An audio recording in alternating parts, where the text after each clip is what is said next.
Imaginez un instant un monde où le temps ne serait plus perçu comme un adversaire implacable, une course éperdue vers la fin. Un monde où les liens familiaux ne se contenteraient pas de s'épanouir sur une courte décennie, mais se déploieraient et se ramifieraient en métropoles entières, où une simple existence humaine s'étirerait sur des siècles entiers. Maintenant, affrontez cette question, et si tout ce qui nous a été transmis sur l'époque de Noé n'était qu'une esquisse lointaine, une version édulcorée de la réalité?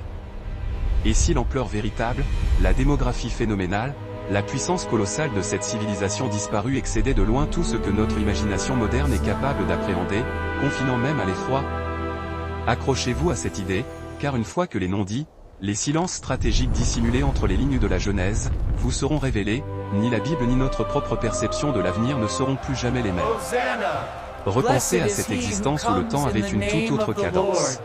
Où l'on ne mesurait pas la vie en dizaines d'années fragiles, mais en siècles massifs. Il ne s'agit pas ici d'une figure de style ou d'une légende mythologique, il est question de réalité littérale, des individus atteignant 800, 900 ans. Une durée suffisante pour non seulement voir grandir ses enfants et petits-enfants, mais pour connaître ses arrière-petits-enfants et même ses descendants à la 5e ou 6e génération. Cette simple donnée, lorsque je l'ai vraiment intégrée, a profondément transformé ma vision du monde entier. Nous, aujourd'hui, nous avons du mal à entretenir un lien profond avec nos grands-parents, certains ne les rencontrent même jamais. Dans le monde antédiluvien, des lignées entières coexistaient et s'entremêlaient sur des centaines d'années. Un foyer initial pouvait se transformer progressivement en un hameau, puis cet hameau en une cité florissante.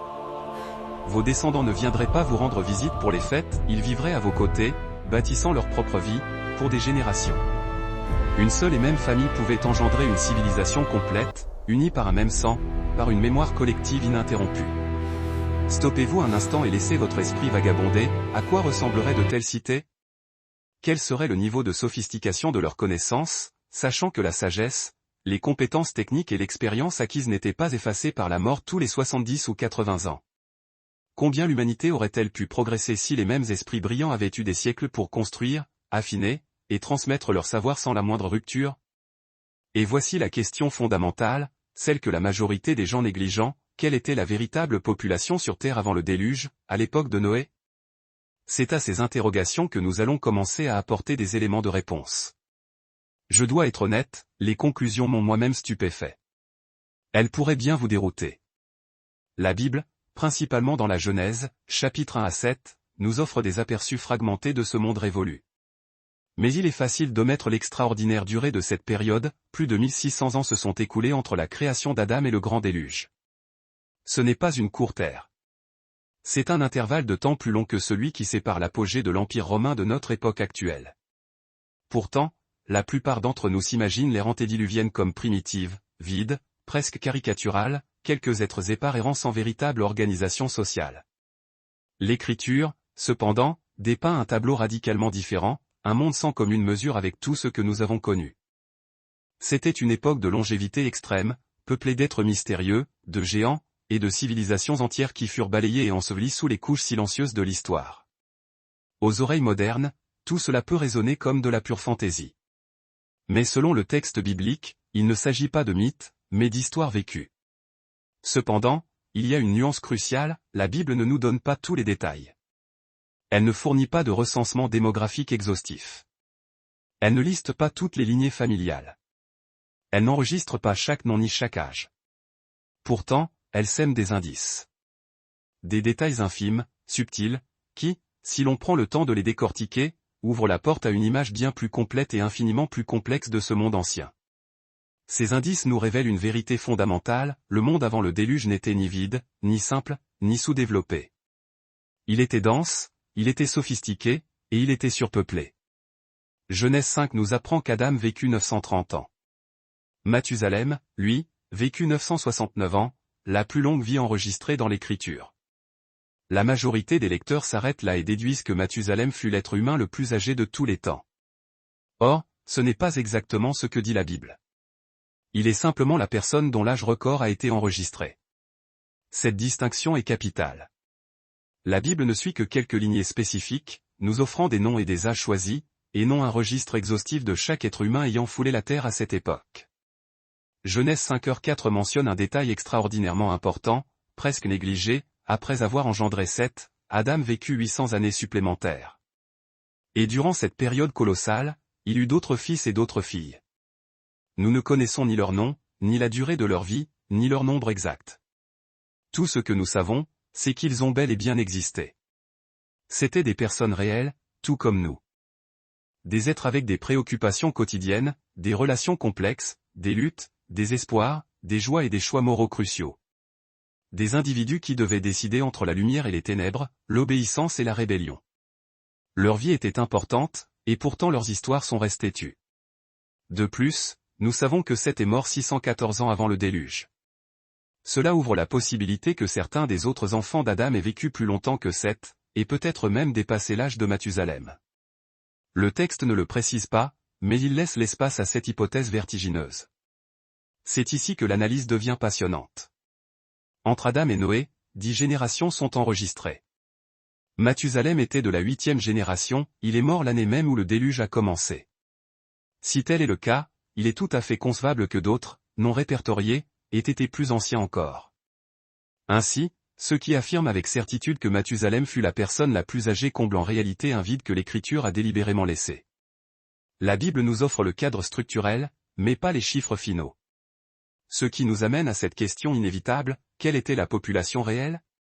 Pour y répondre, nous devons faire ce à quoi l'Écriture nous invite constamment, nous arrêter, réfléchir et raisonner avec minutie. Et dès que nous commençons à faire les calculs, le monde de Noé apparaît comme infiniment plus vaste, plus actif et bien plus peuplé que ce qu'on nous a traditionnellement enseigné. Poursuivons donc là où nous nous étions arrêtés. Dès que l'on se penche sur la démographie de l'époque de Noé, il devient presque impossible de s'arrêter. La Bible nous donne la structure, mais c'est à nous de faire les maths. Et lorsque l'on exécute les calculs, les résultats sont stupéfiants. L'un des rares auteurs antiques à s'être aventuré à combler cette lacune fut l'historien juif Flavius Joseph, écrivant au 1er siècle après Jésus-Christ. Selon Joseph, Adam aurait eu 33 fils et 23 filles, soit 56 enfants au total. Attention, il est essentiel d'être clair, la Bible n'offre aucun chiffre précis. L'Écriture se contente d'indiquer qu'Adam et Ève eurent d'autres fils et filles. Le chiffre de Joseph est-il erroné? C'est possible. Avait-il accès à des documents anciens ou à des traditions orales qui nous sont aujourd'hui inaccessibles? C'est également possible. Le point essentiel n'est pas de garantir que 56 est le chiffre exact, mais de montrer que la Bible ouvre la voie à l'idée de familles extrêmement nombreuses, surtout dans un monde où les gens vivaient des siècles, jouissaient d'une santé robuste et n'étaient soumis à aucune des contraintes de fertilité que nous connaissons. Même en étant conservateurs et en rejetant les chiffres de Joseph, imaginons qu'Adam et Ève n'aient eu qu'une cinquantaine d'enfants. C'est déjà une donnée colossale selon nos standards modernes. Pour saisir l'échelle potentielle, concentrons-nous sur les filles, qui sont les vecteurs essentiels de la croissance démographique. Supposons qu'il y en ait eu 23, selon Joseph. Si chacune de ces filles a grandi et a eu à son tour 56 enfants, dont la moitié sont des filles, la population augmente de manière exponentielle, non pas de façon linéaire. Dès la 2e génération, nous atteignons environ 600 personnes. À la 3e, près de 18 000. À la 4e, un demi-million. À la 5e, environ 14 millions. À la 6e, près de 400 millions. À la 7e, on frôle les 11 milliards. À la 8e génération, plus de 300 milliards. Et à la 10e génération, celle de Noé, nous atteignons des chiffres en quadrillions. Permettez-moi une pause. Est-ce que je crois que ces chiffres exacts ont été atteints? Non. Et l'orateur initial ne le croit pas non plus. Ces projections mathématiques ne doivent pas être prises comme des totaux littéraux et définitifs. Elles servent à illustrer le potentiel maximal, l'échelle possible, l'éventualité démographique. La réalité historique intègre toujours la mort, les maladies, la violence endémique, les accidents et les catastrophes. Des personnes mouraient dévorées par des bêtes sauvages. Des guerres tribales et des conflits de clans éclataient. Des lignées entières ont pu être éradiquées. L'Écriture elle-même insiste sur le fait que le monde est devenu de plus en plus violent et corrompu à l'approche de la fin. Les sacrifices humains, le culte des faux dieux et une méchanceté extrême faisaient partie intégrante de cette réalité. Oui, beaucoup mouraient bien avant d'atteindre la vieillesse. Mais voici le point essentiel, même avec des taux de mortalité massifs, la population totale aurait pu demeurer gigantesque. C'est une perspective que peu de gens ont réellement explorée. Aujourd'hui, avec toutes nos maladies, nos guerres, nos famines et nos désastres, nous sommes plus de 8 milliards de personnes sur Terre, avec une espérance de vie moyenne de 70 à 80 ans. Imaginez maintenant un monde où les gens vivent des siècles, où la fertilité des femmes s'étale sur une période bien plus longue, et où les familles ne se limitent pas à 2 ou 3 enfants. Même si seulement une fraction de ces chiffres potentiels fut atteinte, le monde antédiluvien aurait pu aisément soutenir une population se comptant en milliards. La Bible elle-même fait allusion à cette expansion. Genèse 6:1 dit que, lorsque les hommes eurent commencé à se multiplier sur la face de la terre, et que des filles leur furent nées. Ce terme, se multiplier sur la face de la terre, ne décrit pas une population clairsemée. Il évoque une présence humaine étendue et généralisée. Cette multiplication n'était pas cantonnée à une seule région comme la seule Mésopotamie. Le monde avant le déluge était structuré différemment. Il y avait probablement moins d'eau séparant les continents, et des ponts terrestres ont pu exister. Des preuves archéologiques suggèrent que les humains se sont répandus très tôt à travers le globe. Les bateaux existaient bien avant le déluge, ce qui signifie que les océans n'étaient pas des barrières infranchissables comme nous le supposons. Genèse 6 introduit aussi un élément perturbateur, les fils de Dieu prenant pour femmes les filles des hommes. Le Seigneur réagit en limitant la longévité humaine, déclarant que son esprit ne lutterait pas toujours avec l'homme, et que ses jours seraient de 120 ans. Le verset 4 nous révèle que les Néphilim étaient sur la terre en ces jours-là et aussi après. Ils sont décrits comme des hommes puissants, des hommes de renom. Ce n'était pas un monde calme. Il n'était pas paisible. Il n'était pas innocent. Le verset 5 délivre l'une des déclarations les plus glaçantes de toute la Bible, l'Éternel vit que la méchanceté de l'homme était grande sur la terre, et que toutes les pensées de son cœur se portaient uniquement et constamment vers le mal. Non pas quelques-uns, non pas beaucoup, mais astérisque tout astérisque les intentions, astérisque constamment astérisque.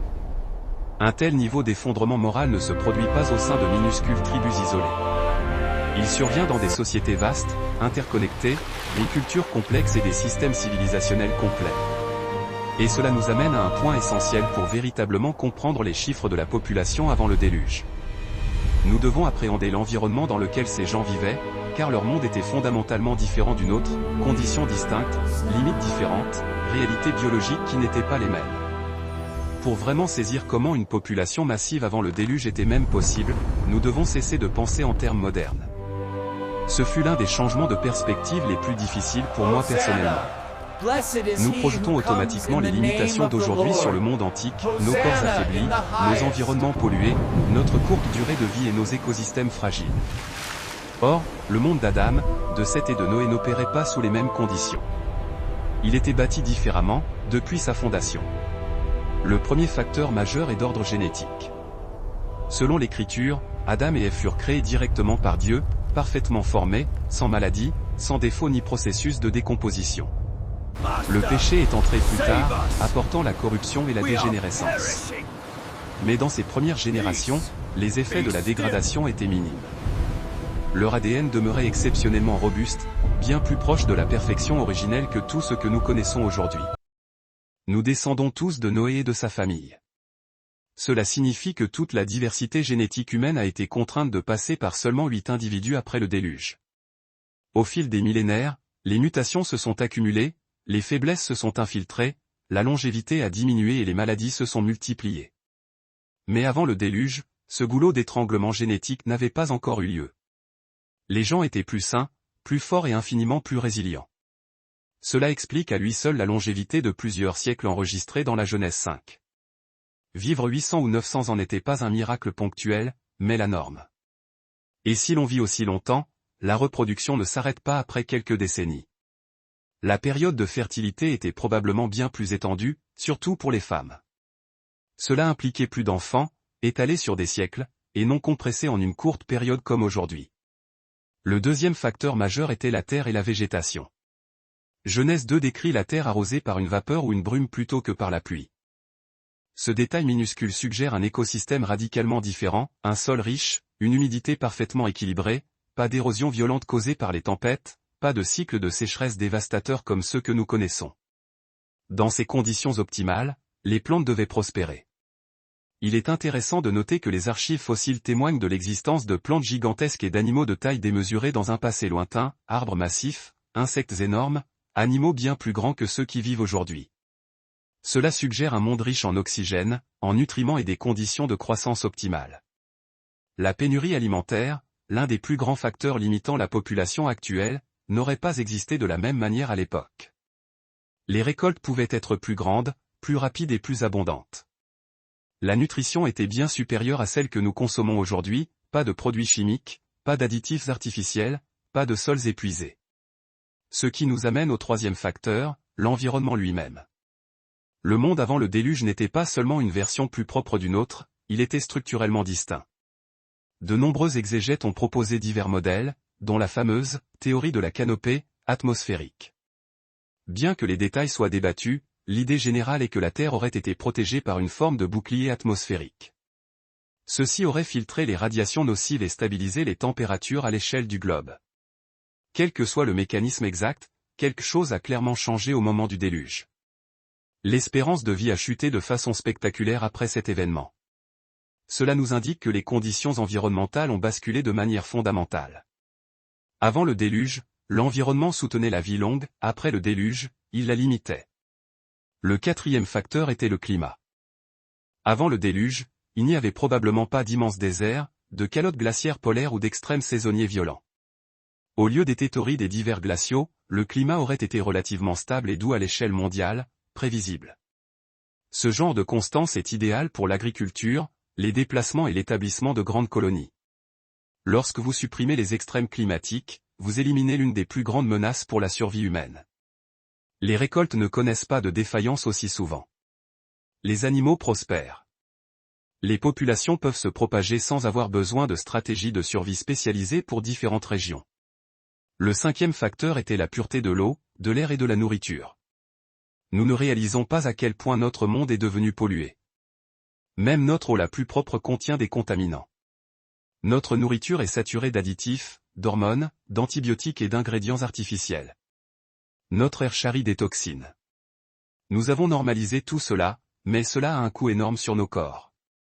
Imaginez maintenant un monde avec une eau cristalline, un air non pollué, et une nourriture cultivée dans un sol intact. Fruits et légumes riches en nutriments, sans interférences chimiques, sans produits transformés. Des corps conçus pour prospérer dans un tel environnement seraient incroyablement forts et résilients. Ce n'était pas un monde de survie, mais un monde d'abondance. La Terre antédiluvienne bénéficiait de tous les avantages, mais a choisi les ténèbres. Et cela nous conduit à une réalisation inconfortable, si un monde si parfait a pu connaître une telle déchéance, que cela dit-il d'une autre? Le progrès ne garantit pas la bonté. La technologie n'est pas synonyme de sagesse. La longévité n'est pas gage de droiture. Il est donc clair que le monde avant le déluge n'était pas un lieu primitif peuplé de petites tribus. C'était un monde organisé, structuré et densément peuplé, dont l'échelle a rapidement conduit à l'émergence de la civilisation.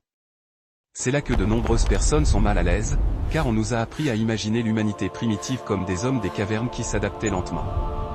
Mais la Bible présente une chronologie très différente. En réalité, Genèse 4 nous dit que la civilisation a commencé extrêmement tôt, dès les premières générations après Adam. Caïn, après avoir été chassé, voyagea vers l'est au pays de Nod et bâtit une ville, non pas un camp, non pas une colonie temporaire, mais une cité. Il la nomma du nom de son fils, Enoch. Ce seul fait devrait nous interpeller. On ne bâtit pas une ville sans avoir une population. On ne lui donne pas de nom si l'on ne s'attend pas à ce qu'elle dure. Et l'on n'établit pas une cité sans planification, sans ressources et sans organisation. À mesure que les descendants de Caïn se multipliaient, l'Écriture nous dit qu'ils développèrent des compétences allant bien au-delà de ce que l'on imagine pour des peuples antiques. Nous lisons l'invention des tentes, des instruments de musique, et des outils faits de bronze et de fer. Non pas de pierre, non pas d'os, mais de bronze et de fer. Ce détail est crucial. Les outils en bronze et en fer impliquent l'existence de l'exploitation minière, de la métallurgie, du commerce, de l'agriculture à grande échelle et de la construction sophistiquée. Ce ne sont pas des découvertes accidentelles. Elles nécessitent un savoir transmis et affiné au fil du temps. Cela signifie que le monde antédiluvien possédait un artisanat avancé, une main-d'œuvre spécialisée et une continuité technologique. Cela prend tout son sens lorsque l'on se souvient de la durée de vie des individus. Imaginez un seul homme passant 300 ans à perfectionner un métier, puis l'enseignant directement à ses enfants et petits-enfants pendant des siècles. La connaissance ne serait pas perdue. Les erreurs n'auraient pas besoin d'être réapprises à chaque génération. Le progrès se cumulerait rapidement. Mais l'écriture fait également allusion à quelque chose de plus sombre. D'anciens textes juifs et les écrits des premiers chrétiens parlent de connaissances et de pratiques interdites, transmises à l'humanité par des anges déchus. Celles-ci incluaient la métallurgie avancée, création d'armes, des pratiques occultes et des arts secrets. Bien que la Bible n'entre pas dans les détails dans la Genèse, elle implique fortement que tout le savoir acquis durant cette période ne venait pas de Dieu. Ceci est particulièrement associé à la lignée de Caïn et aux événements décrits dans Genèse 6. Le mélange entre les fils de Dieu et les filles des hommes produisit les Néphilim, des hommes puissants, des hommes de renom, des figures influentes, probablement vénérées et craintes. L'archéologie apporte une couche fascinante à ce tableau. Les premières cités post-déluge comme Eridu et Nippur furent construites sur d'anciennes ruines. Les fouilles à Eridu, souvent appelée la plus ancienne ville de Mésopotamie, révèlent plus de 18 couches de reconstruction. Cela suggère un établissement avancé sur le très long terme. Des textes antiques décrivent même Eridu comme une ville fondée avant le déluge. Ce qui est également fascinant, c'est qu'Eridu était associé au culte d'un dieu nommé Enki. En sumérien, Enki signifie « Seigneur de la terre » ou « Dieu de la terre ». Ce titre devrait vous être familier. Dans l'Écriture, Satan est décrit comme le prince de ce monde, l'ancien serpent, le dragon d'autrefois, Apocalypse. Enki était également associé au symbolisme du serpent. Ce parallèle est difficile à ignorer. Cela ne signifie pas que chaque récit antique est exact, mais cela suggère que les échos du monde antédiluvien ont survécu à travers le mythe, la mémoire et les traditions corrompues. Des fragments de vérité mêlés de tromperies ont été reportés après le déluge. Et cela nous amène à une réalisation critique. Une idée controversée, trop souvent écartée avec dédain, l'Atlantide. Lorsque Platon la dépeignait, il ne parlait pas d'une fable, mais d'une civilisation prodigieusement avancée, submergée et anéantie par des déluges et des secousses telluriques cataclysmiques. Si beaucoup d'érudits préfèrent y voir une pure allégorie philosophique, Platon, lui, affirmait avoir hérité d'une histoire véridique, transmise par des sources antiques, celle d'un monde puissant effacé subitement par l'eau. Cette description ne résonne-t-elle pas étrangement? Sans affirmer que l'Atlantide soit strictement le monde antédiluvien, je suis convaincu que les cultures anciennes conservent, sous des formes déformées, la mémoire d'une inondation qui mit fin à une ère. Quand des récits de déluge similaires surgissent aux quatre coins du globe, chez des peuples n'ayant aucun contact apparent, une question troublante s'impose, de quoi se souviennent-ils réellement? La Bible, elle, fournit une réponse limpide et singulière, un unique jugement universel, un déluge qui scella la fin d'un monde. Et c'est là que réside l'avertissement crucial. Aussi fascinant que soient les vestiges de ce monde perdu à sa population, sa technologie, ses métropoles, son savoir, il ne faut absolument pas ignorer la raison profonde de son anéantissement. Jésus lui-même a établi un lien direct et prophétique entre l'époque de Noé et la consommation des âges. Dans l'évangile de Matthieu 24h37, il déclare « Ce qui arriva du temps de Noé arrivera de même à l'avènement du Fils de l'homme. » Les gens mangeaient, buvaient, se mariaient, bâtissaient, menaient des existences tout à fait ordinaires, insouciants et totalement aveugles à l'imminence du jugement. Ils ne s'y attendaient nullement. C'est pourquoi ce message me touche personnellement. Car lorsque j'observe le monde contemporain, j'y retrouve le même schéma glaçant, une technologie galopante, une explosion démographique frénétique, une obsession presque idolâtre du progrès, une confusion morale déconcertante et une profonde cécité spirituelle. Les gens sont entièrement investis dans cette vie matérielle, convaincus que demain leur est garanti. Le monde antédiluvien nourrissait la même dangereuse certitude. Dans la conclusion, nous allons synthétiser tout cela, ce que signifie réellement l'époque de Noé pour nous aujourd'hui, pourquoi Jésus a émis cet avertissement solennel, et le choix fondamental que chaque individu doit faire avant que l'histoire ne s'emballe et ne se répète. En fin de compte, l'histoire du temps de Noé n'est pas une simple affaire de chiffres, de géants mythiques ou de cités englouties, ces éléments ne constituent que la toile de fond spectaculaire. À la base, c'est un avertissement, un miroir tendu à chaque génération qui lui succède, y compris la nôtre. Jésus a rendu cette connexion d'une clarté absolue. Dans l'évangile de Matthieu 24h37, il a répété « Ce qui arriva du temps de Noé arrivera de même à l'avènement du Fils de l'homme ». Cette déclaration devrait nous figer sur place. Jésus n'a pas dit que la fin ressemblerait au jour de l'Égypte, de Babylone ou de Rome, des empires s'effondrant sous le poids de la guerre ou de la décadence visible. Il a pointé spécifiquement le monde de Noé. Pourquoi? Parce que les gens de cette époque n'étaient pas des ignorants vivant dans des grottes. Loin de lutter simplement pour survivre, ils bâtissaient, se mariaient, faisaient la fête, planifiaient l'avenir avec une confiance inébranlable. Leur vie paraissait stable, prévisible, tout à fait normal. Le jugement n'était même pas à l'horizon de leurs préoccupations. Cette comparaison nous met profondément mal à l'aise. Aujourd'hui, nous vivons dans le monde le plus interconnecté, le plus technologiquement avancé et le plus peuplé de toute l'histoire humaine. Le savoir abonde. La technologie se développe à une vitesse que nous peinons à assimiler. Nous sommes esclaves du confort, du progrès et des divertissements incessants. La majorité se lève, va travailler, planifie ses prochaines vacances, fait défiler sans fin son écran, et part du principe que demain est une certitude acquise. C'est exactement ce que faisait la société de Noé. L'Écriture dit qu'ils mangeaient et buvaient, se mariaient et donnaient en mariage, complètement inconscients, jusqu'à ce que le déluge vienne et les emporte tous. Non pas parce que Dieu avait omis de les avertir, mais parce qu'ils refusaient obstinément d'écouter. Noé a prêché la justice pendant des décennies. Il a construit l'arche au vu et au su de tous. Chaque coup de marteau résonnant était un avertissement. Chaque poutre levée était un sermon muet. Mais la culture environnante continuait sa course, riait, rejetait l'idée qu'un jugement puisse un jour interrompre leur plan bien établi. Je réfléchis beaucoup à cela dans ma propre vie.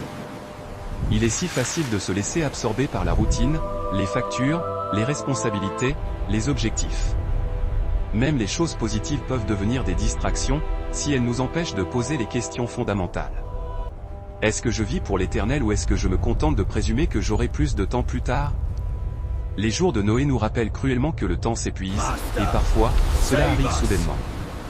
À cette époque, l'arche représentait l'unique lieu de sécurité. La survie n'était pas fonction de l'intelligence, de la force physique ou du statut social. Elle dépendait de la confiance et de l'obéissance.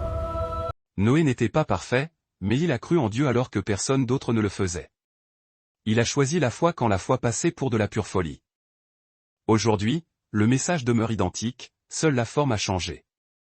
Notre confiance n'est pas dans une arche faite de goffets, mais en Jésus-Christ seul.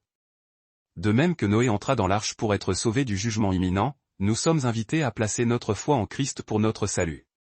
Une seule voie, une seule porte, une seule décision. Ce n'est pas un message populaire. Il ne l'a jamais été. Mais la vérité n'a jamais dépendu de la popularité pour exister.